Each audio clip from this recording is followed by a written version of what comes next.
Artificial intelligence విస్తరణపై CM Revanth Reddy చాలా focused గా ఉన్నారు. హైదరాబాద్ లో ప్రతిష్టాత్మక ఏఐ గ్లోబల్ సమ్మిట్ లో పాల్గొన్నారాయన. అటు వరద నష్టం చూసేందుకు వచ్చిన కేంద్ర వ్యవసాయ గ్రామీణాభివృద్ధి శాఖ మంత్రి శివరాజ్ సింగ్ చౌహాన్ కు పరిస్థితిని సీఎం వివరించారు. అటు ఖైరతాబాద్ సప్తముఖ మహాగణపతికి సీఎం రేవంత్ రెడ్డి తొలి పూజ నిర్వహించారు.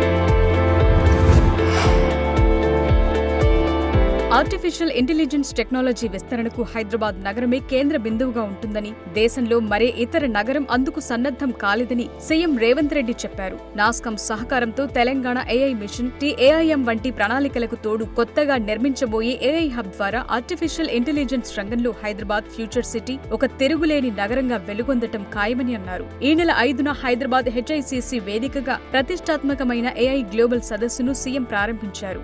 తెలంగాణ ఏఐ రోడ్ మ్యాప్ ను, ఏఐ సిటీ నమూనాలను ముఖ్యమంత్రి రేవంత్ రెడ్డి ఆవిష్కరించారు. టెక్నాలజీ ఇన్నోవేషన్ లేకుండా సమాజంలో మార్పులు అసాధ్యమని సీఎం అన్నారు. మార్పుకు సిద్ధంగా ఉంటేనే ముందుకు వెళ్లగలమని చెప్పారు. ప్రస్తుతం ఏఐ విప్లవం కొనసాగుతోందని, ఆ రంగంలో అపారంగా ఉన్న అవకాశాలను అందిపుచ్చుకునేందుకు హైదరాబాద్ సిద్ధంగా ఉందన్నారు.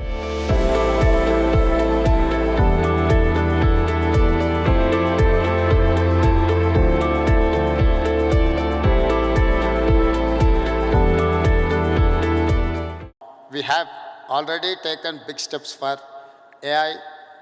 We want to lay a strong foundation for our future. Telangana AI Mission or TAIM in partnership with NASCOM will help us implement AI framework in Telangana. We will continue to bring government and industry experts together to drive innovation. The AI Summit today in Hyderabad is our declaration. We are ready for AI. We will create AI's future and set standards. I welcome all of you to the city of the future. Let us all come together and script a great new future. Yotta Infra సంస్థ అధినేత Sunil Gupta CM Revanth ను ఈ నెల 5న మర్యాదపూర్వకంగా కలిశారు. Hyderabad HICC వేదికగా జరిగిన AI global సదస్సు ప్రాంగణంలో సమావేశమయ్యారు. ఏఐ సిటీ అభివృద్ధికి సంబంధించి పలు అంశాలపై చర్చించారు. తెలంగాణ ప్రభుత్వం ప్రతిష్టాత్మకంగా నిర్మిస్తున్న ఏఐ సిటీలో భాగస్వామిగా ఉండేందుకు యోటా ఇన్ఫ్రా ముందుకొచ్చింది. హైదరాబాద్ లో జీపీఎస్ ఆధారిత ఏఐ క్లౌడ్ సేవలను ప్రారంభించడానికి సైతం సిద్ధమవుతోంది.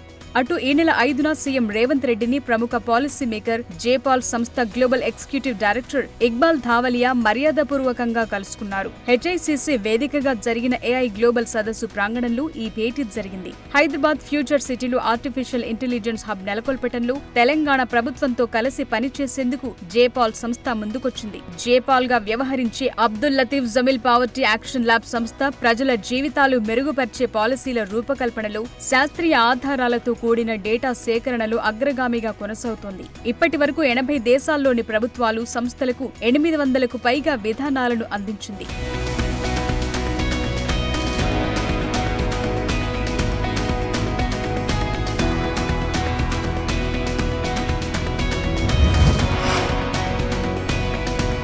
ప్రపంచ దిగ్గజ టెక్ సంస్థ ఐబీఎం వైస్ ప్రెసిడెంట్ డేనియల్ కామ్ సీఎం రేవంత్ ను మర్యాదపూర్వకంగా కలిశారు.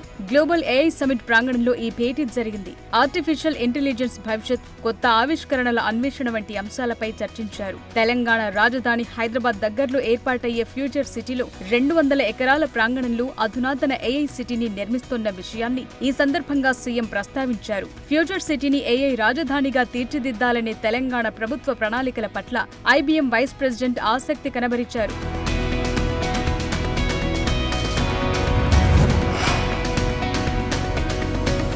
సెప్టెంబర్ 5న ఉపాధ్యాయ దినోత్సవం సందర్భంగా అధ్యాపకులందరికీ ముఖ్యమంత్రి రేవంత్ రెడ్డి శుభాకాంక్షలు తెలిపారు. విద్యావేత్త, మాజీ రాష్ట్రపతి, భారతరత్న సర్వేపల్లి రాధాకృష్ణన్ గారి జయంతిని ఉపాధ్యాయ దినోత్సవంగా జరుపుకోవటం గర్వకారణమన్నారు.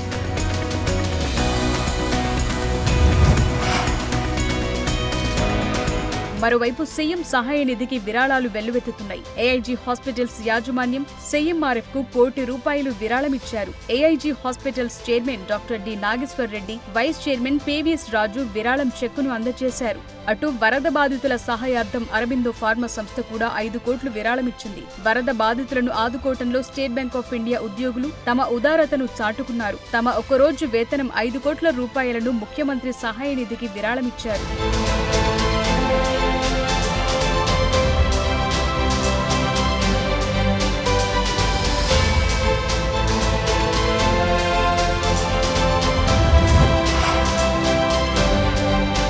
అటు ఈ నెల 6న సీఎంఆర్ఎఫ్ కు చాలా మంది విరాళాలు ప్రకటించారు. వరద బాధితులను ఆదుకోవటానికి రాష్ట్రంలోని వివిధ కార్పొరేషన్లు ముందుకు రావాలని సీఎం రేవంత్ రెడ్డి కోరగా Telangana forest development corporation CM సహాయ నిధికి ₹2 కోట్ల విరాళం అందజేసింది. కార్పొరేషన్ చైర్మన్ పొదం వీరయ్య అధికారులు సీఎంను కలిసి చెక్కును అందించారు.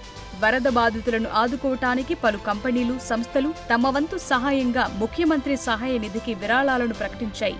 జేఎంఆర్ గ్రూప్ సంస్థ ₹2.5 కోట్ల ఇవ్వగా కెమిలాయిడ్స్ లైఫ్ సైన్సెస్ సంస్థ చైర్మన్ కె రంగరాజు ₹1 కోటి విరాళం ప్రకటించారు. శ్రీ చైతన్య విద్యా సంస్థల తరపున విరాళంగా ₹1 కోటి చెక్కునిచ్చారు. వెర్చువల్ లాబొరేటరీస్ సంస్థ తరపున ₹1 కోటి ఇచ్చారు. అటు అపోలో హాస్పిటల్స్ జేఎండీ సంగీత రెడ్డి ₹1 కోటి చెక్కును సీఎంకు అందించారు. ఆర్వీఆర్ ప్రాజెక్టు సంస్థ ₹1 కోటి విరాళమిచ్చింది. వరద బాధితులను ఆదుకోవటంలో ప్రభుత్వానికి సహకరించినందుకు ఈ సందర్భంగా ముఖ్యమంత్రి వీరందరినీ అభినందించారు.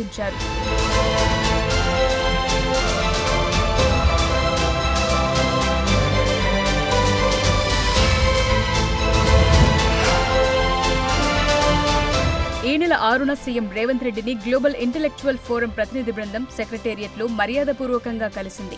మాదిగ, మాంగ్, చమర్, ఇతర అనుబంధ కులాల సాధికారత కోసం గ్లోబల్ ఇంటెలెక్చువల్ ఫోరం పనిచేస్తోంది. ఫోరం తరపున చేపడుతున్న కార్యక్రమాల గురించి వారు ముఖ్యమంత్రికి వివరించారు. అటు సెప్టెంబర్ 6ని సీఎంను కేంద్ర పర్యాటక, పర్యావరణ శాఖల మాజీ కార్యదర్శి ఆర్హెచ్ ఖ్వాజా మర్యాదపూర్వకంగా కలిశారు. ఉమ్మడి రాష్ట్రంలో ఖ్వాజా ఖమ్మం జిల్లా కలెక్టర్గా, జీహెచ్ఎంసీ కమిషనర్గా, సింగరేణి సీఎండీగాను పనిచేశారు.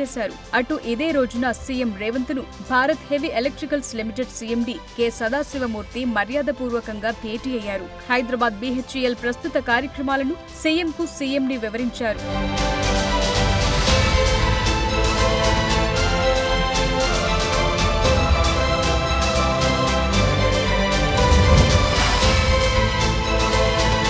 ఇటీవల కురిసిన భారీ వర్షాలు, వరదల కారణంగా జరిగిన నష్టం, వరద ప్రభావిత ప్రాంతాల పరిస్థితులపై రాష్ట్ర ప్రభుత్వం సచివాలయంలో ఏర్పాటు చేసిన ఫోటో ఎగ్జిబిషన్ ను కేంద్ర వ్యవసాయ శాఖ మంత్రి శివరాజ్ సింగ్ చౌహాన్, కేంద్ర హోంశాఖ సహాయ మంత్రి బండి సంజయ్ పరిశీలించారు. సీఎం రేవంత్ వరద ప్రభావిత ప్రాంతాల్లో జరిగిన నష్టాన్ని కేంద్ర మంత్రులకు వివరించారు. రాష్ట్రంలో కురిసిన భారీ వర్షాలు, వరద బీభత్సంతో అపార నష్టం వాటిల్లిందన్నారు సీఎం.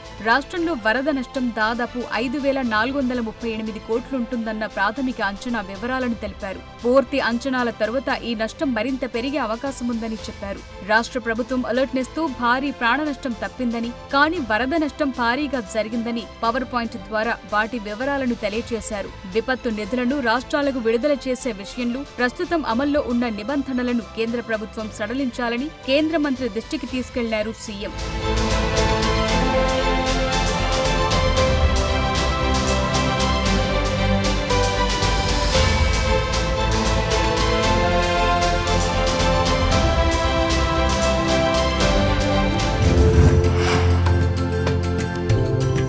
వినాయక చవితి సందర్భంగా రాష్ట్ర ప్రజలకు సీఎం రేవంత్ రెడ్డి శుభాకాంక్షలు తెలిపారు. జూబ్లీహిల్స్ నివాసంలో గణపతి పూజలో సీఎం దంపతులు పాల్గొన్నారు. అక్కడే కొత్త పీసీసీ చీఫ్ మహేష్ కుమార్ గౌడ్ దంపతులు కూడా పూజకు హాజరయ్యారు. ఆ తరువాత ఖైరతాబాద్ సప్తముఖ మహాగణపతి తొలి పూజల్లో పాల్గొన్నారు సీఎం రేవంత్. దర్శనం చేసుకుని ఆశీర్వాదం తీసుకున్నారు. హైదరాబాద్లో 1,40,000 విగ్రహాలను ప్రతిష్ఠిస్తున్నారని, ప్రజలు ఉచిత కరెంటు కావాలని అడిగితే భక్తుల కోసం అందిస్తున్నామన్నారు సీఎం. దేశంలోనే అత్యంత గొప్పగా, వైభవంగా గణేష్ ఉత్సవాల నిర్వహణలో ఖైరతాబాద్ గణేష్ ఉత్సవ సమితి పేరు తెచ్చుకోవటం గర్వకారణమన్నారు సీఎం.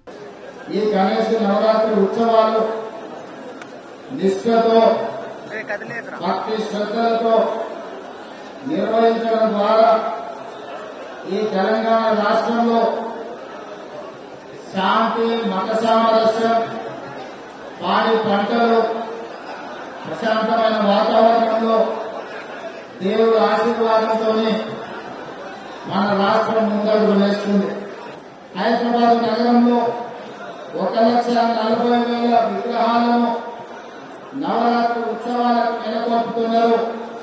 ఈ 1,40,000 విగ్రహ ఈ ఆరాధన కార్యక్రమంలో ప్రభుత్వం వైపు నుంచి ఉచిత కరెంటు ఇవ్వాలి అని వాళ్ళు అడిగితే భక్తుల సౌకర్యార్థము రాష్ట్ర ప్రభుత్వము ఈ నిర్వహణకు అవసరమయ్యే విద్యుత్తును ఉచితంగా అందించడం ద్వారా భక్తులకు అందుబాటులోకి ప్రభుత్వం తీసుకొచ్చింది.